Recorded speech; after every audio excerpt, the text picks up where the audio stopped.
Today is the day.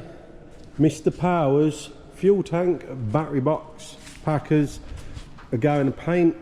Also straps, ordered new straps last night. They won't be here for a couple of days, but they're going to wait anyway.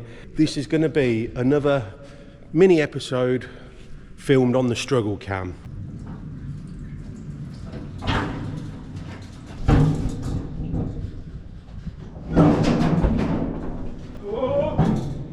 Hold on.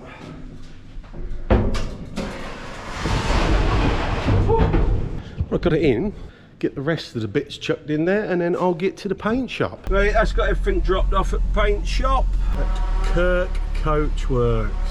They're going to get that done for me as soon as possible, but they have got a few concerns about that battery box tray because they like to do it the job right, so they're going to see if they can get hold of a second-hand one for me.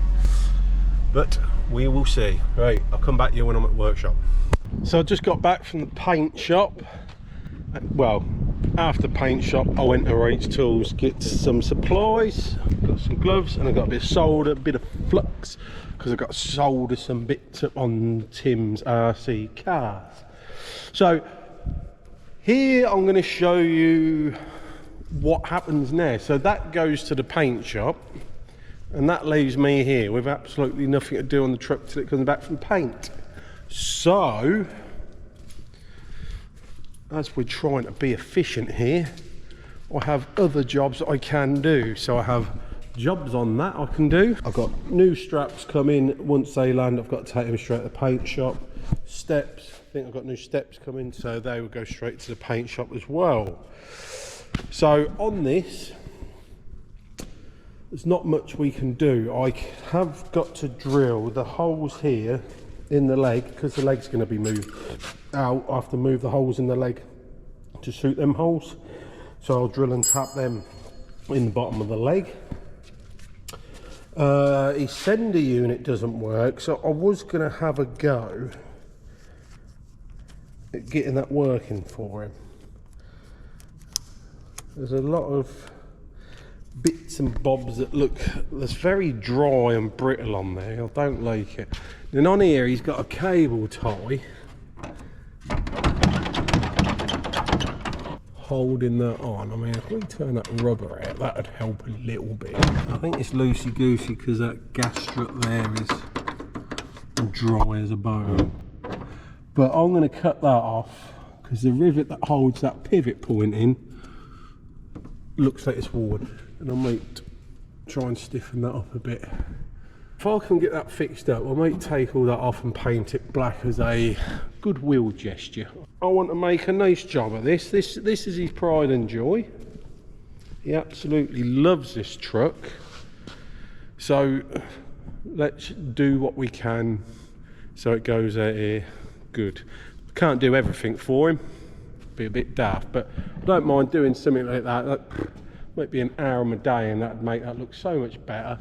Stop it rattling around, because no doubt that's annoying going down the road. And then it's basically doing jobs around that needs doing. So that's booked in for this week. Because I'm making up time, because I had a holiday, because that went into overtime because I didn't have the cross members. That's a week behind, so I'm doing that in the evenings to make up, pull that back in line. And I also come back and wash the old R series. Now people will probably say, why don't you get him to wash it himself? Well, let me tell you a little story. Now, whether I'm fabricating alley steel there, making a side skirt, cutting a chassis, it pays exactly the same money as if I'm washing an R series. So, if that needs washing, which I offered to do, because I kept walking past it, thought, cool, that looks a bit dirty.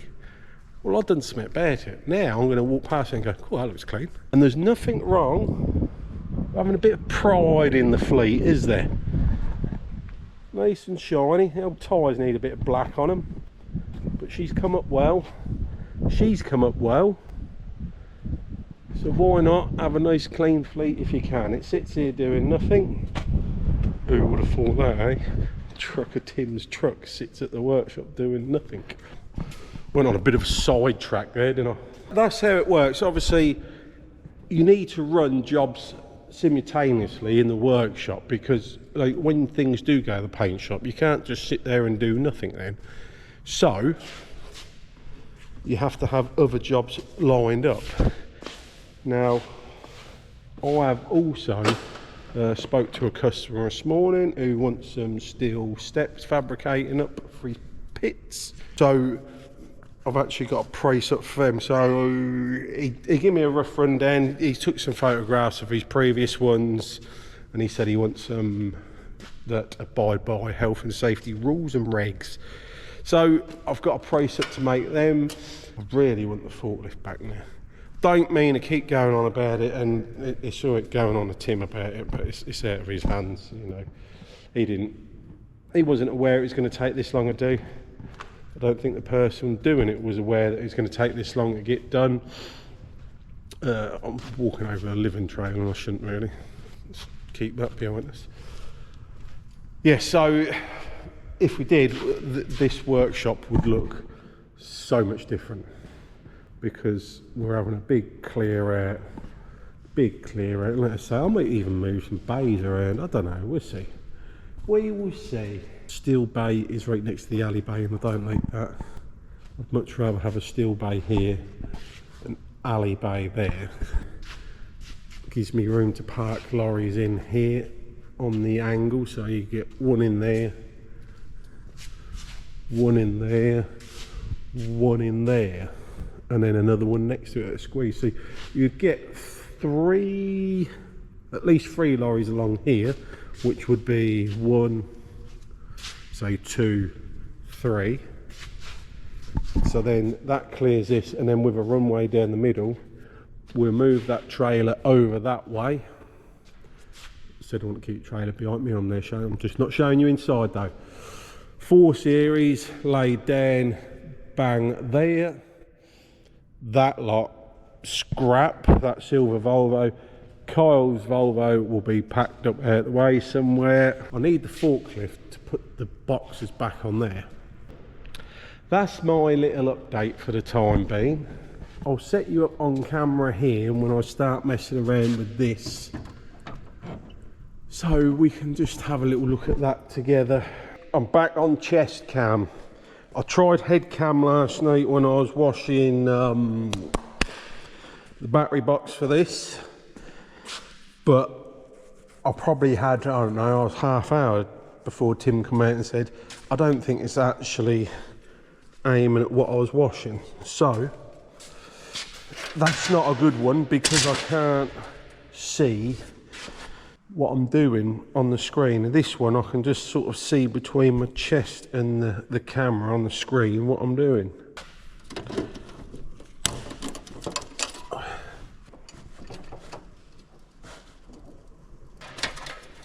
Have a look at this one.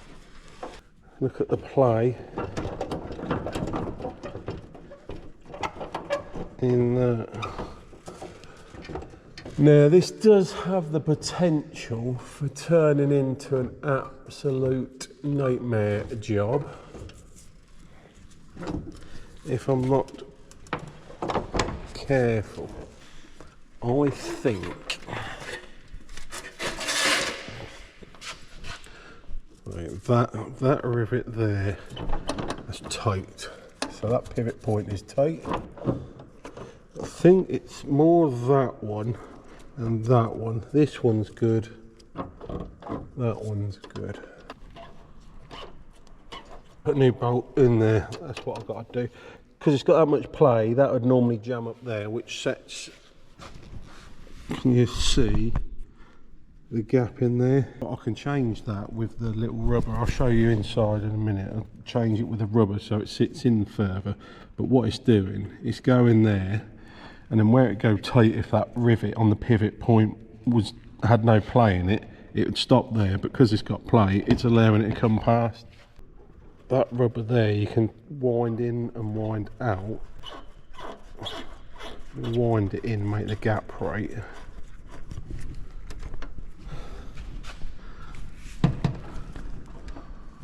That's made the gap right down the outside. I'm going to drill that out and then nut and bolt it. See, it's got a lot of cracking around the air kit. They're prone for that. If I remember rightly, the 4 Series, the simulator, was actually quite good so far now. I don't think this cracked it. No, it didn't. So, simulator. That's where the air kit would bolt on normally. Same up there. I wanted to get the vinyls done. I want to get the screens back on that first. But we're not talking about that today, even though I just did. The paint shop has already called me, and the battery box I took down there.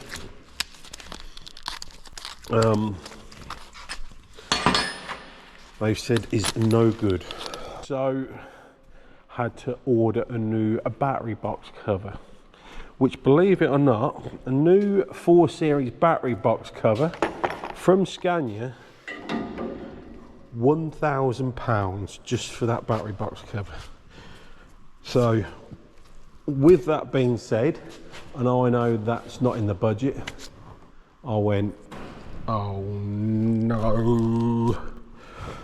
But the paint shop managed to find me a pattern one. So brand new pattern battery box cover, 210 quid.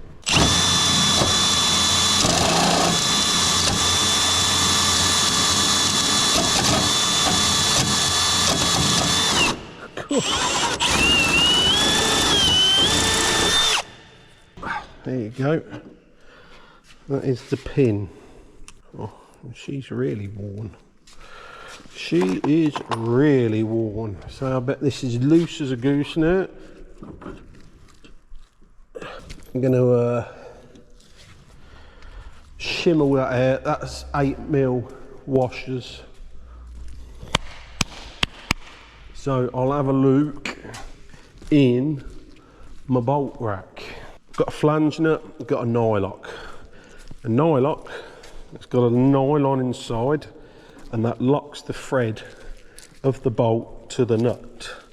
Flange nut doesn't, it relies, that's a serrated flange, and it relies on that serration digging in the chassis so it can't, say chassis, wherever it's tightening up on, so it can't come loose. However, if you've got something that moves a lot, so this, I'm not going to fully tighten this down. So I'm going to have a nylock on it, so it just nips it up. Oh, lovely, lovely. See, look at that. Look at the difference that's made. That is huge difference. Absolutely huge. There you go, look. Follows it all in line.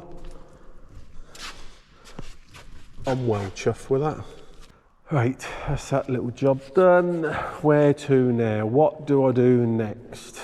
Yes, I've got to get these bolts out, which means taking, ow, you see in there, taking that bolt out.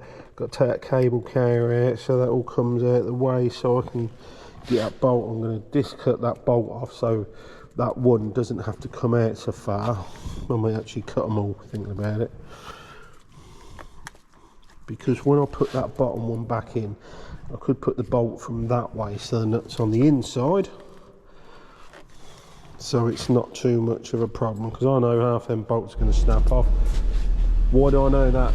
Because it's a Scania. Right, that's got everything dropped off at paint shop. Scania, and them chassis bolts always snap off that whole pipe carriers. So, update. They said they're going to get that done for me as soon as possible, but Young they Timothy's have been got in and decided he wants me to make concerns about that battery box tray. S-Series they like to do it the job right on so the they're going to see if they get hold so of his S-Series light bar, which I have here. We will see. Right, I'll come back to you when I'm at the workshop. And they're cutting it down, because I'll be doing a bit of stainless TIG welding, I think. So, I'll just nick that off. Now, to make sure I've got these level, I've put a cable tie on there, and I've measured down from that bar to the cable tie, got them the same both sides, so I've got cable tie there, and I know that will be the same both sides. And then, because the cable tie is square around it, cut on the top of the cable tie way around, you know you've got a nice square line. Well, at least I hope so. It normally works, so I can't see why it wouldn't. So I'm now going to cut this side, trim that side up so it's level, and then I've got to weld caps on it. I've got no flat stainless plate anywhere though, and I do know people do say a lot, why don't you just use that, you should have gone out and got that. I've literally only just found out I'm doing this, and it's 6:10, so everywhere's shut. And Mr. Timothy's not a patient man. If he decides he wants something doing, he wants it doing there and then. So I'll have to drop what I'm doing, which people can say would get annoying. However, I'll get paid the same amount of money whether I do it or not, if I'm still on that job over there or come over here. At the end of the day, still getting paid, so I'm not going to stress about it.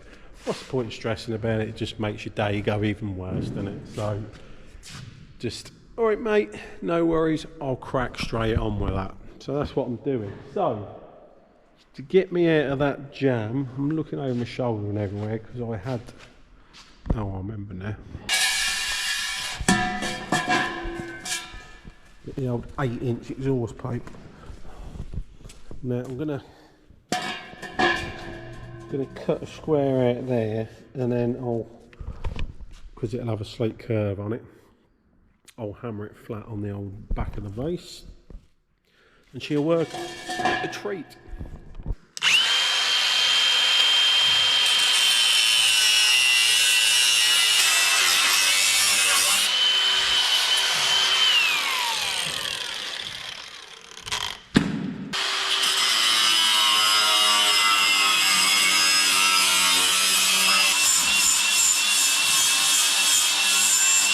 I'm going to pull the cable through what was on the side light so I can isolate it.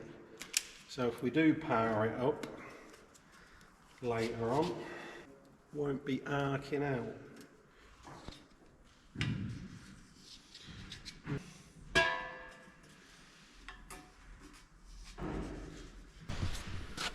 Give me a rough mark. Actually, I might, if I measure the end of the tube. So inside measurement is about 59.5.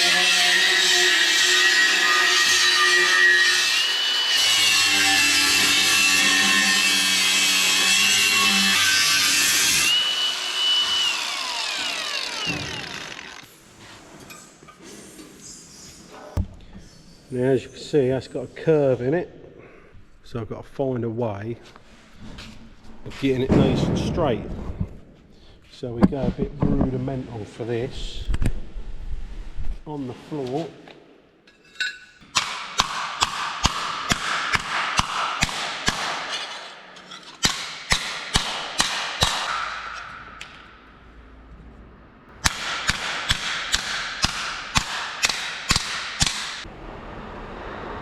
There you go, straightened her out. Guess who's back?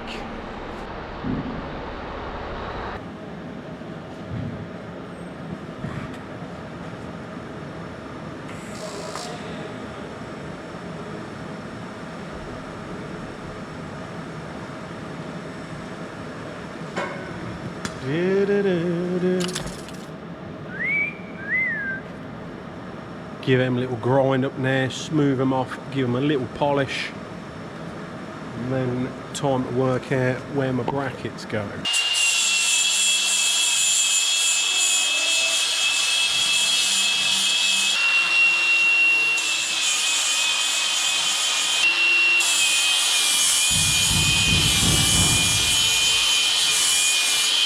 Put a medium polish and disc in.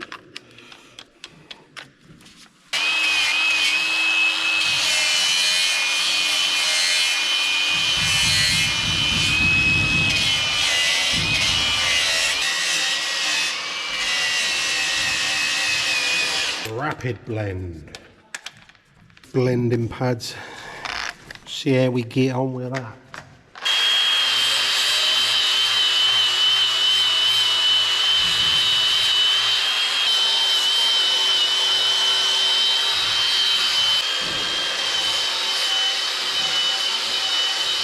Well, that's as good as I'm going to get with the tools I've got around me. Blend.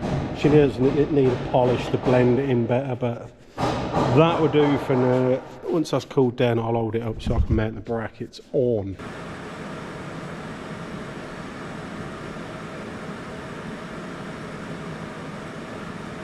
It's got them brackets sort of welded on now, so that's all hunky-dory on both sides. They're done. Just come up here. I'll mark the slot, so the slot you see in that bracket I just welded on, drawn there, and I've drawn there. So if I drill the centre, haven't got a nutcert gun, but I think that's easy, if I remember rightly, to strip out. So I'll get my hand behind there so I can nut and bolt it straight through. Because this is a simulator and it's not going to be out in the elements all the time, that'll be fine what I'm doing. Welcome back to another day at the TTHQ, where today, what am I going to do today? I think it's got to be working on the fire truck again. Yes, get some bits done on the fire truck. Let's get some lights on so we can see what we're doing. Boom. Right. Let's see. Got to strip that off and out of the way. We don't need that anymore. We got to repipe everything, all the valves, all the air bottles got to go back on. Still got to get that back on to there, which I'll do now. There was an air bottle that side, I'm no longer going to put that on. The reason being, the air feed, that extra bottle was put on for the air feed for the hose recoil back there. So they had an extra air tank put on, feed that, so I no longer need that, so I can just get that gone. And I think it should be a fairly simple job. Once I've got the air pipes and the loom all run back into the back, I think I can then look at prepping for top coating the chassis, I believe. Yes, I can, and I will. I think that's my plan for today. That plan may change at any point, because we know what happens at the TTHQ. Someone might rock up and then my plans will just go skew with. I'm gonna focus on stripping that off there, that Wim Electrics, because there's a lot go here and run down the back, and I don't think we need them all. So I'm gonna be a bit shrewd about how I strip this off. I'll show you my thought process on it. So I'm now going into wiring that I don't know what it does, I don't know what it's for. This is all control boxes, I believe, that was put on by the company that made the fire truck. Not Scania, the coach builder after there, who put the body and the pump and whatnot on. So, I assume all this gubbins is not needed now, because there's a lot wires everywhere. So what I should do is trim them out, go through them, trim them out, what I think we don't need, just working in my head, working out what they do. So I'm just looking around because I'm trying to find a place to put the camera while I do it. I think I'm going to set it up here. Yeah, I'll set it up here so you can see there. Yeah, I'll run through it. So in my mind, anything that comes out of this box is not needed anymore. And I see a lot of the power pickups come in here But then I also see there is stuff run forward, so I can only assume it's probably blue lights, which are now painted black because you're not allowed blue lights, and maybe the siren. We will see. See how we get on. So, I can already see I've got a cable here with tape around it, which goes on an earth. Don't know why it's taped off, it's an earth. I dare say that was for, I believe this had a winch on the front, which Ant at Trucking Sounds cut off, if I remember correctly on one of his videos. So I would say the winch would have had a live and an earth take off from direct off battery. I can see a mega fuse holder in there. So a mega fuse holder, I'll show you what a mega fuse is. This example here is a mega fuse. That's a 200 amp mega fuse. And they put these in line in likes of tail lifts, winches, something with a lot of draw to it. So there's a mega fuse holder there. So I dare say that was either for the winch or for this power takeoff here, which Ant doesn't want anymore, so I've got to remove that as well. But first I need to find out what is what. So that actually does go off to the front, so I bet that is for that. And then where did the live come from? There's the mega fuse. I don't know if you can see that in there. There's the mega fuse in there. I'll take it off there and just leave that side off, that'd be easier. Right, where was I? Because this is a live straight off the battery,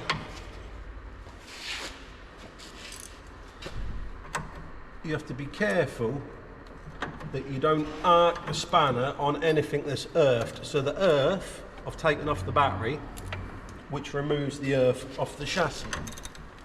So there's no chance of the live and the earth connected, arcing out, causing me a jump and get really scared, possibly blow the battery up. I have seen someone blow a lorry battery up before when he had his head underneath trying to jump start it and put his cables on the wrong way round. And it had a body on it and he had his head wedged in here and his face got covered in battery acid. And he was quite lucky, but it weren't a pretty sight. That is a little warning to be very, very careful. I think I'm going to pop that fuse right out. And then there's no risk of anything going inside it and arcing out accidentally. So there, 200 amp mega fuse. We whip that out, so that's cut the power off past that point now. Rule of thumb, always put your mega fuse as close to the power pickup as possible. So if you have a break in the cable on the output side of the fuse, it will blow the fuse. So you make the input side as small as possible to reduce the chance of it breaking and arcing out there. It's that earth off.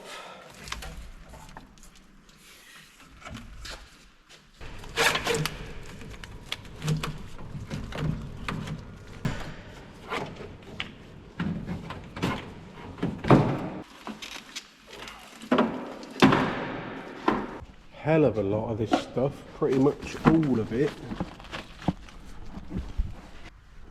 Oh, stabilisation on here is crazy. Case of just cutting loads of cable ties off. And then when I've removed everything I need to remove out of here, I just re-cable tie it up to the hanger. Happy days.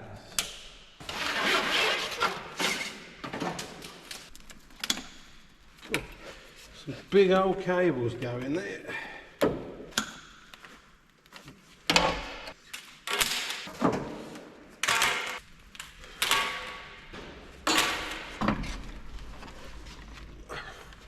the old greaser. The old stabilisation's gone a bit whacked on it.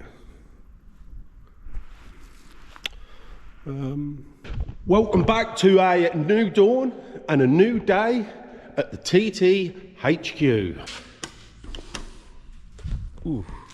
So today, I know I'm not going to get bothered until late afternoon. Very late afternoon, hopefully. So that's going to give me the time to set up, do what I said I was going to do on here. And then I think while I'm doing it, because it is a very tedious little boring job that, I say boring, it's not boring, but it's a little tedious job which, you know, I think for engagement purposes, I think you may struggle to keep watching. You know, there's so many wires, I'm just plugging in here, there. But I've recorded it on video when I took them off, so I knew where they went. So that side of it. So I don't know. I might do one of my little chats to camera why the camera's looking at what I'm doing. I might set the camera angle up so you actually see me and what I'm doing all at the same time, because content creation, that's what it's all about. I'm absolutely loving the comments you guys are leaving. Absolutely loving it. And it helps me know which way to push channel forward, you see. Like I say, very dear to my heart to get the younger generation in this game. Now, don't get me wrong, I was looking at some comments and some of, well, there was a few comments on there saying, yeah, it's great if you can get the younger ones to want a hands-on job. Yes, I agree with that statement. However, my youngest son has just left school and he's just started college, engineering, welding. He's told me, I had him here once and he said, that's what I want to do. I want to know how to weld. I want to be a fabricator. I wasn't sure whether he's been truthful with me or whether he thought, hey, I can have an easy ride here. I can go work with my dad and earn a few quid. So I've done a little test with him, you see. I sort of tried and steered him away from it just to see if he kept coming back to it. That, to me, told me whether he was serious about it, because I want him to be passionate about what he wants. As I say, I want the younger generation in this game, but I'd hate to think that I pushed my son into it and he didn't want to do that. So when I say I steered him away, I wasn't, no, you're not doing it, not doing it. I was giving him other options that may appeal to him and see if he goes, oh yeah, I'll do that instead. You know, he didn't. He kept coming back to this. He asked me to come here as well. He wanted to do work here. I had him here one night, and as I told you in the story before how I learnt to weld, I had a fella just weld, stand at that bench and weld. I had him here for a night and he was just welding. I did show him, I stood there, showed him, I set the welder up.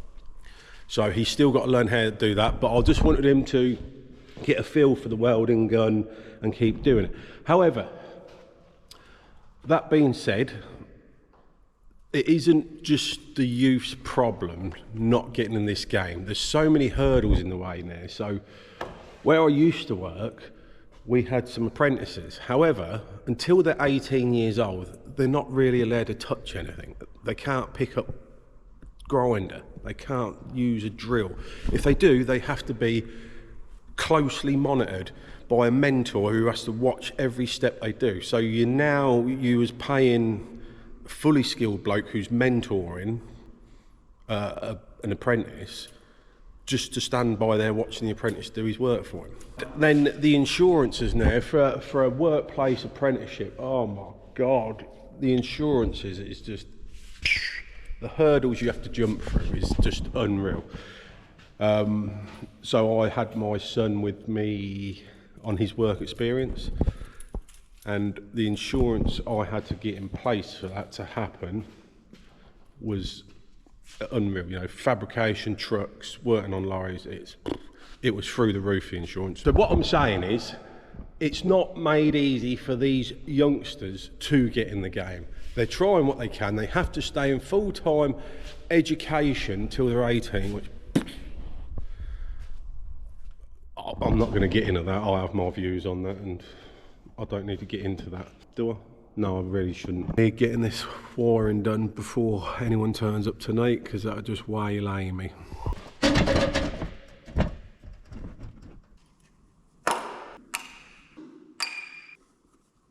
Riveting content this, isn't it? Ooh. There we go. Here's the problem. This bracket here on this cross member, that cable's got to come up there and it's too tight going in there. So I'm going to undo the bolt, lower that down and take it that way. I think 50 mil. Yeah, I think that's best. I'll do that.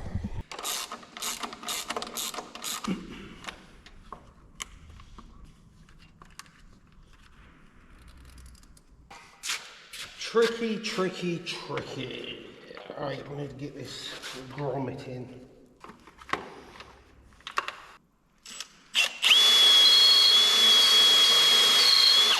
Oh, this chuck is absolutely knackered.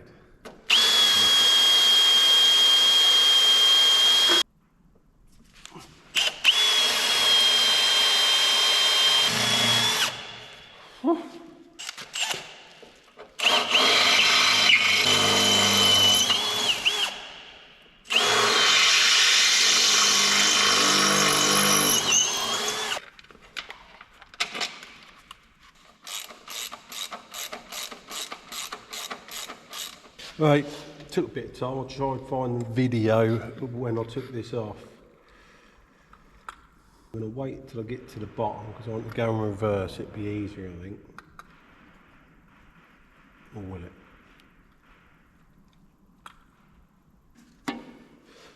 Look, so I reckon. Looks like green and white goes to number 1.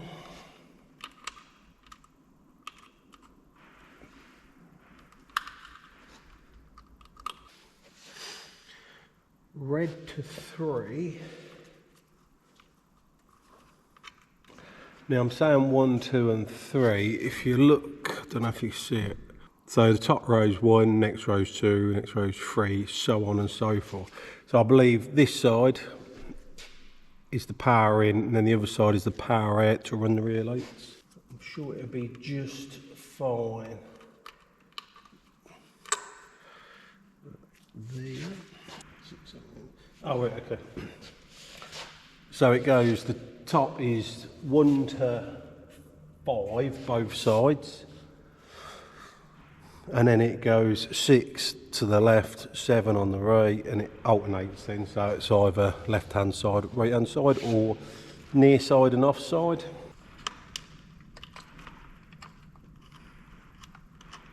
Sorted. Be glad actually that I did record that because it gives you different angles. So I think if I'd wrote all that down I would have been questioning myself the whole way through. I was a bit quiet and weren't saying much because it got my old head scratching.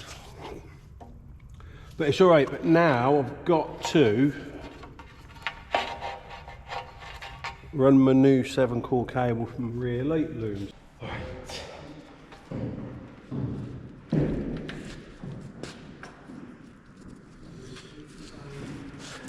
You'll have to excuse the noise now because Plod's here banging away in his living trailer. But needs must. We both have to continuously work at the same time. So that's what we do. Do you like my gimbal? Yeah, yours is better. Step ladder. Oh, come on, Bobby. Come on.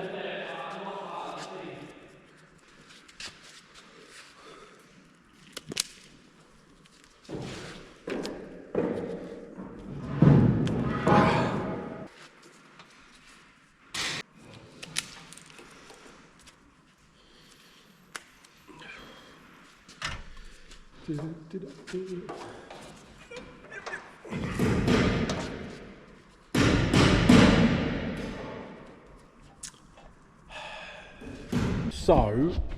I've put the grommets in the box, I've brought the cables through, and then I've pulled through plenty of slack, so it's easier to strip.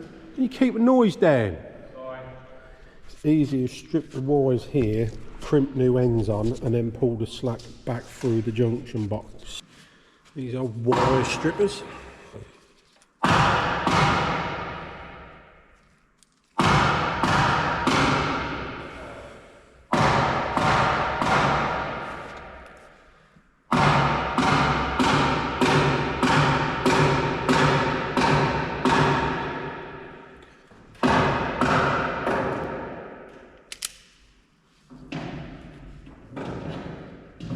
It's not me you need to apologise to.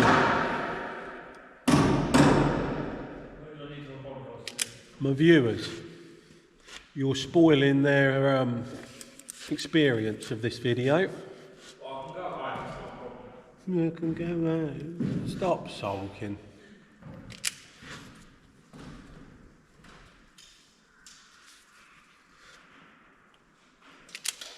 Are you still recording over there? Yeah. Yeah, no, it's fine. I'm just making sure you're on it. Yeah. I couldn't hear you talking to him, that was all. What are you doing? Putting signal out. Oh, yeah. Putting one here and then string on either side, see, to keep it stopping from doing that. Very good. Yeah. I've explained to, well, I can't say my viewers because they're not my viewers, but Tim's viewers. The viewers. The viewers.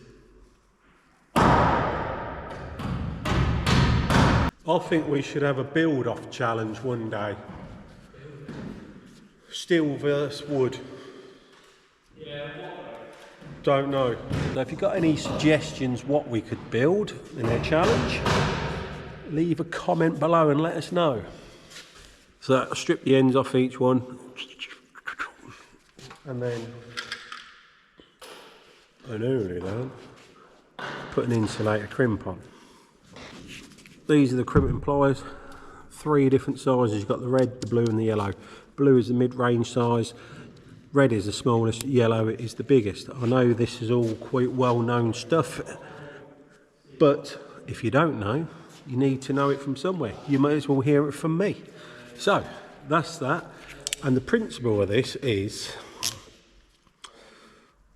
it's like an automatic crimper. So what you do, on these 10 crimpers, you have it flush in there on the blue. And then what you do, you put your wire in there and, I don't know if you can see in there. You do that, it ratchets up, then releases, and then it would have crimped the wire in the end there. So there's a little metal ring inside there that crimps it down on the wire tight. And as you, I can see in there, I don't think I'm going to be able to show you in the camera, but they are tight as a tiger in there. And then that secures it to that wire. Do have a habit of sticking these in the corner of my mouth for some reason. So if you hear me talking and it's a bit muffled, that's normally the reason for it. Heat shrink joiners. Does exactly what it says on the tin. You join 2 wires, you heat it, it shrinks, it waterproofs it. So what it does, it sort of melts, it's like almost a glue in there, and it melts it all the way around the wire to reduce water ingress in the join. Thank you. Very clever man. Like to remain quite educational at all times. Hello. Hello. I know who you are. You're the famous plod. I'm not. Huh? I'm not famous. I don't want to be famous. You We've are. had this discussion last night, alright? I don't mean to wind you up. I really don't. You do, though. I don't mean to. It just happens. Yeah. can't stop myself. You don't feel bullied though, do you? Yeah, it's a bullied environment here. Oh well, you'll have to deal with it. Yeah. Hey, look, it's not all bad, is it? I was bullied to come here tonight. But who? Perrier. Oh, you're letting us down, blah, blah, blah. That's the standard practice Well, in the yeah, workshop, true, isn't yeah. it? You'd be disappointed if we didn't. I enjoy coming here. Yes. Great people. Grey? Great. Oh, I was going to say. We have a good laugh. We do. It is very On my enjoyable. expense. No, not always your expense. And like I say, we don't mean to. But I am easy to... You're your own worst enemy. Yeah, I know, yeah. Even when we're not talking about Plod, he thinks we are, and then he gets wound up for that. So he ends up winding himself up about it. So, it's his own fault. I can't see you. What are you doing? I don't need to. Fold them. I'm heat shrinking. I will. That's very good. Well done. Yeah. Got to show him how. That's easier with that than it is with mine. Why? Mine goes...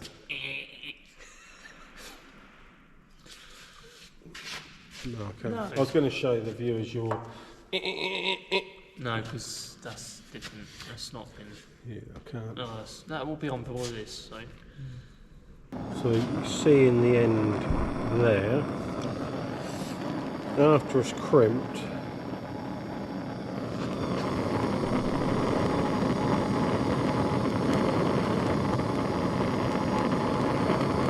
it melts around the wire, and you'll see inside there is a lot smaller now. It's changed shape. So that's how they work. Feed them back through. I think I'm going to put a cable tie around the insides of them, stop them wires pulling out at any point.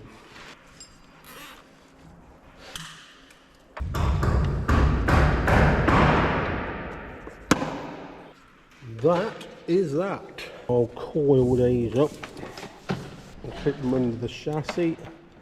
So once the body's in, I can roll underneath, unclip them and run them where they need to go. She'll do. The time has finally come to change that chassis from that colour to Scania chassis grey. So you're going to have a field day on this one. Like I say, no paint sprayer. Didn't really got any interest in spraying either. But I'm going to change that colour. I'm going to stick you on ladder cam looking down on a bit of a time lapse, and then you can see me crawl around underneath spraying the underside. So yeah, I'm not going to mask nothing up. I'm not going to prep anything up. I'm just going to change the colour, and that's all I've got to do. This chassis has got plenty of red paint underneath it, and I've DA'd it up, scratched it up, put some high build etch primer on. It is industry standard when the chassis paint, they would just paint over everything, and I mean absolutely everything. Just so it's only right that I do it, isn't it? Have fun. Not looking forward to this. This is one of them things in my working career where haven't got an interest in it. I don't think I've got the patience for it. I think that's what the problem is. I like to get my head down and crack on. Painting, you've got to be a bit particular, and you know, masking up and all sorts, and I haven't got the time in my life for that at the minute. So don't judge me too much, but do what you got to do. Let's see if we can change this chassis colour without it running off onto the floor.